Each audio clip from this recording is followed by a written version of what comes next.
নমস্কার দর্শক বন্ধুরা, সবাই কেমন আছো? আশা করি ভালো আছো। আমিও বেশ ভালো আছি। আর এই ভিডিওটা ছিল কিন্তু বেশ কিছুদিন আগের ভিডিও, যেটা তোমাদের সাথে শেয়ার করা হয়নি আমার। তো আমি তো তালের বড়া করেছিলাম। তো তাল তো বোধহয় এখন আর পাওয়া যাচ্ছে না। এবার তালের বড়া করার পর বেশ কিছু বড়া রয়ে গেছিলো, আর ভাবলাম সেটাকেই যদি রসে ডুবিয়ে রসবড়া করে নেওয়া যায় তো কেমন হয়। তো সেই কারণে আমি নিয়েছিলাম 1 কাপ মতো চিনি আর 2 কাপ মতো জল নিয়ে সেটাকে ভালো করে গুলিয়ে নিয়েছিলাম চিনিটাকে আগে।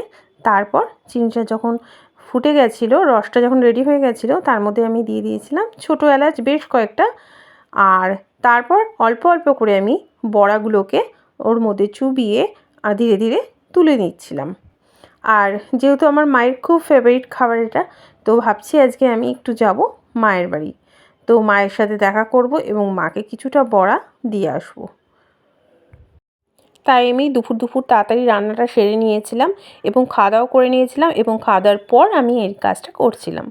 আর কিছুক্ষণ পর আমি যাব রেডি হয়ে মায়ের কাছে।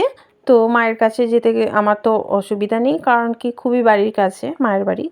তো সেই কারণেই আর কি বেশি তাড়াহুড়োও ছিল না, আমার ধীরে সুস্থে আমি করছিলাম। তবে আমি এখানে এডিট করার সময় স্পিডটা বাড়িয়ে দিয়েছি, তাই তাড়াহুড়ো দেখাচ্ছে, স্পিডে এটা দেখানো হচ্ছে। আর এই দেখো সব রেডি হয়ে গেছে আমার রস বড়াটা। তো ধন্যবাদ সবাইকে দেখার জন্য ভিডিওটা।